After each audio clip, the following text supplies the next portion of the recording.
Katiba ya Kenya imeweka haki ya kila Mkenya pale ndani, si ndio? Kuna haki ya kwenda shule, kuna haki ya afya, kuna haki ya maendeleo na haki ya usawa. Mwenye anaweza kutekeleza hiyo katiba 2027 ni nani? Ni nani?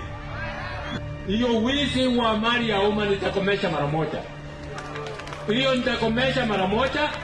Kutakuwa na pesa kwa mahospitali. Hiyo SHA, hatutakuwa na SHA, hatutakuwa na NHIF. Hiyo yote nitafutilia mbali. Hatuwezi kuwa na serikali ambayo inaibia watu wake pesa, inaibia watu wake mali yao. Lazima hiyo tukomeshe, na nipe nafasi mtaona.